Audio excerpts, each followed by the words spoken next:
Welcome to the debate. Our focus today stems directly from the critical ethical tension that's really illuminated in the material we analyzed from Digital Frontiers, Security, Privacy, and the AI Revolution. And that tension, well, it's the foundational conflict in managing all this data. The clash between, on the one hand, safeguarding individual liberties, and on the other, ensuring collective security in this new digital age. So, the specific, and I think profound, question we have to tackle is this. Should robust digital privacy be treated as a fundamental human right, one that requires comprehensive systemic protection, or must individual privacy rights be consistently balanced against the common good, ceding ground where, national security and public safety demand it? I'm going to argue that privacy is a non-negotiable fundamental right. It's essential for personal autonomy, for a functioning democracy, and that means we need rigorous, proactive regulation. Right. And I come at this from a slightly different angle. While I fully respect the intrinsic value of privacy, and I agree it warrants significant protection, my position is that no right really exists in an absolute vacuum. We have to acknowledge that the common good, specifically the imperatives of societal safety, security, and critical public health needs, must at times take clear precedence. So for me, the question is not if privacy is important, but whether we can afford to grant it absolute sovereignty when real immediate threats to life and state stability emerge. I see why you emphasize the necessity of security, but my concern is that, that framing privacy merely as a preference to be balanced leads almost inevitably to its gradual erosion. My position asserts that the current environment, which is just driven by pervasive data aggregation, requires us to view strong digital privacy not just as a consumer protection, but as a core democratic necessity. We have to establish comprehensive regulation that forces things like data minimization and purpose limitation right into the design. This is crucial for safeguarding individuals from the systemic exploitation of their data, whether that exploitation is for financial gain by massive tech companies or, and this is more chilling, for misuse by overreaching state actors. And more fundamentally, the capacity to communicate, to organize, to explore ideas without the specter of constant surveillance, even by our own government, that is vital for freedom of expression. Weak privacy laws are not just a regulatory lapse. They are an open invitation for misuse, leaving citizens exposed to massive data breaches and exploitation by sophisticated foreign adversaries and unaccountable domestic entities alike. Comprehensive regulation is the only required structural defense. That's an interesting point, though. I would frame the risk differently. When we elevate privacy to an absolute, unassailable right, we move beyond an academic ideal and we introduce some really severe, real-world costs to society. And while I agree that commercial data misuse needs to be curtailed, my primary concern is the tools required to maintain the physical safety of the populace. Law enforcement and intelligence agencies, they require the ability to conduct targeted monitoring of communications to prevent catastrophic crimes and acts of terrorism.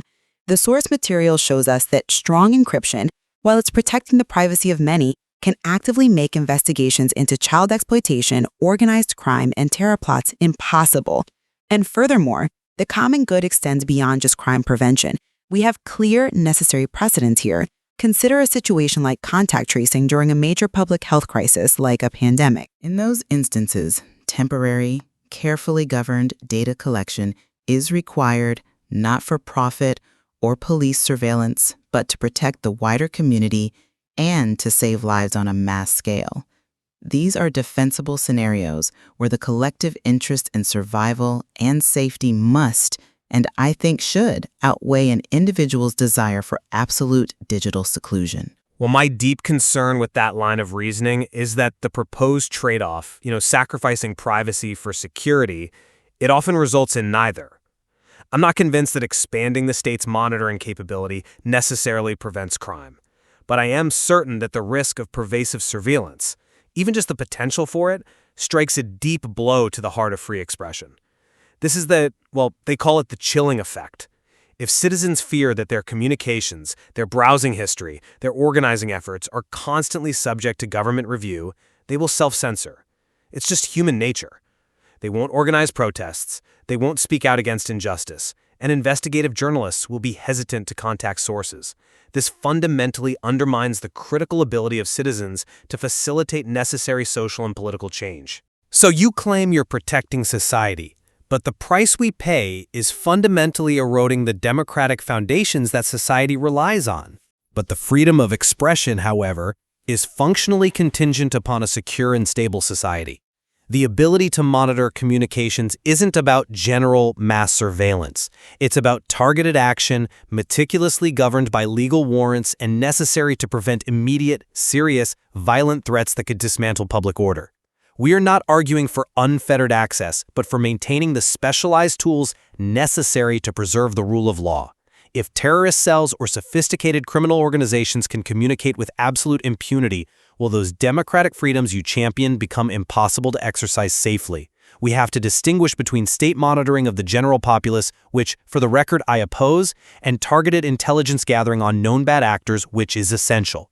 Okay, so let's talk about the technical architecture that enables these risks and challenge the technical absolutes you're advocating for. We have to address the real-world consequences of robust technical protections, specifically end-to-end encryption by default, which is really the foundational pillar of comprehensive privacy.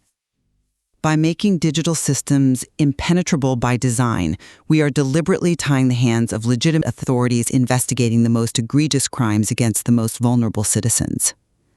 So when a child exploitation case goes unsolved because a court order cannot penetrate a secure communication channel, are privacy advocates truly prepared to look at the societal cost of that cold case and assert that upholding an absolute, unbreachable encryption standard was worth the sacrifice of justice? If we follow that premise to its logical conclusion, that law enforcement must always have access, we confront a systemic risk that is far greater than the crimes you cite. Framing the issue as a choice between absolute privacy or solving a handful of serious crimes, it fundamentally misrepresents the security landscape. Asking technology providers to weaken encryption for law enforcement, which you're referring to as exceptional access or a backdoor, creates a systemic vulnerability. And crucially, that vulnerability is not selectively available only to our domestic police forces. It creates a single point of failure that will inevitably be discovered, exploited, and weaponized by foreign state actors, sophisticated organized crime syndicates, or malicious domestic entities with resources far exceeding any local jurisdiction. The cost you seem willing to accept, a localized handful of unsolved crimes, is dwarfed by the consequence of exposing millions, potentially hundreds of millions, of innocent citizens to mass identity theft, data exfiltration, and infrastructure crippling attacks. We just cannot mandate insecurity into the fundamental infrastructure of the digital world. This is not about prioritizing privacy over safety. It is about mitigating existential systemic risk. That is a compelling explanation of the technical risk, I'll grant you, but it focuses exclusively on the technical implementation of encryption, and it kind of ignores the regulatory and legal capacity of the state. Surely, we can devise mechanisms for oversight and strict legal checks, like judicial review and key escrow, that limit the potential for abuse of this necessary access, while still allowing the state to fulfill its most basic duty, protecting its citizens from imminent danger. The evidence from the material suggests that a complete inability to access critical communications during a terror threat is simply an unattainable position for any sovereign state. I maintain that attempts at key escrow or exceptional access are inherently dangerous and ultimately unstable. But let us move away from the high-stakes, though statistically rare, threats of terrorism and focus on the daily, pervasive digital threat that necessitates this comprehensive regulation. We spend too much time focused solely on national security needs, and we ignore the primary, overwhelming driver for privacy regulation: the widespread, unchecked commercial misuse and exploitation of personal data for financial and manipulative gain. This pervasive private sector exploitation through data aggregation, predictive modeling, micro-targeting, it's not just an inconvenience. It constitutes an ongoing, systematic violation of autonomy. It creates the capacity for real-world discrimination in housing, in employment, and access to credit. This daily profit-driven intrusion, far more than government monitoring, is the overwhelming threat that makes comprehensive regulation based on the fundamental right to control one's own data an absolute necessity. It demands structural reforms like mandatory data minimization and real accountability. I'm sorry, but I just don't buy that the commercial side negates the societal safety imperative. That distinction between financial risk and life safety risk is crucial. While commercial abuses demand stronger regulation, and I agree with you there, they do not establish a credible precedent for avoiding necessary limitations on privacy when public safety is genuinely on the line. Financial harm is addressed through fines and civil regulation. Immediate threats to life require tactical intelligence. We have to establish clear, defensible precedents for conditional limitations on privacy where lives are at risk. And I'll go back to the example of contact tracing during a pandemic. This is a clear, life-saving instance where temporary, necessary, and legally circumscribed data collection served the common good.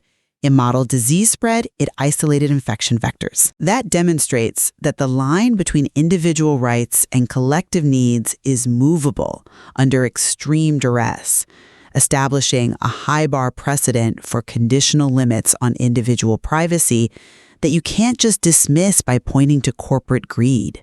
My concern is that these conditional limits quickly become permanent expansions of state power. If we allow public health or societal safety to become these overly broad justifications, we hand over the mechanism to dismantle foundational liberties under less serious or even fabricated crises. Furthermore, let's just return for a moment to the threat of foreign actors, which touches both security and rights. As the source material highlights, weak privacy laws and the massive centralized data stores they permit make all of our citizens profoundly vulnerable to misuse and large-scale data exfiltration by sophisticated foreign entities. This means we need comprehensive proactive regulation, a strong legislative fence built around the data before it can be compromised.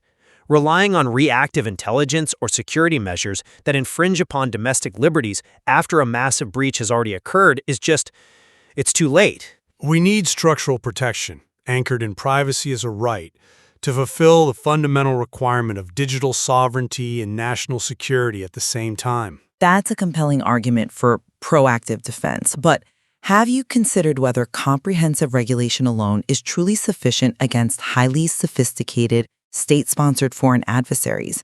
I mean, these actors, they don't respect our domestic regulations or our legal jurisdictions. They operate with budgets and technical capabilities that often exceed our own security defenses.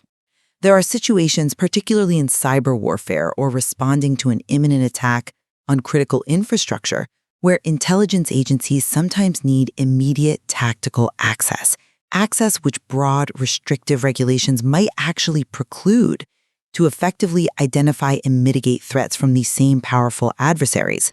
So while proactive regulation raises the bar, and that's good, we also need reactive flexibility to deal with dynamic, high-stakes threats in real time. Otherwise, the comprehensive regulatory fence you want to build just offers a false sense of security while we remain tactically paralyzed. But that premise of reactive flexibility relies on giving up too much control. If the architecture is fundamentally secure and data is minimized from the start, the need for that kind of tactical access is itself minimized. To summarize my position, digital privacy is not a mere luxury to be weighed on some political scale against every perceived security risk. It is a fundamental human right, crucial for safeguarding individual liberty, guaranteeing personal autonomy, and ensuring democratic function against both pervasive commercial exploitation and the overreaching impulses of the state. Comprehensive, rights-based regulation is the required architecture for freedom in the digital age. And my position remains that while digital privacy is unquestionably vital, a responsible and functional society must acknowledge that this right is not and cannot be absolute. It has to be balanced judiciously against the compelling and sometimes immediate interests of national security and public health for the greater common good. We have to strive to find the most responsible and narrowly tailored mechanism. Indeed. And this inherent tension between individual rights and collective security, that really defines modern technology ethics. As the material shows, the choice isn't simply absolute privacy or absolute security, but precisely where that extremely difficult, ethically charged line should be drawn in an increasingly data-driven world. And there is clearly much more to explore in the nuances of this vital debate.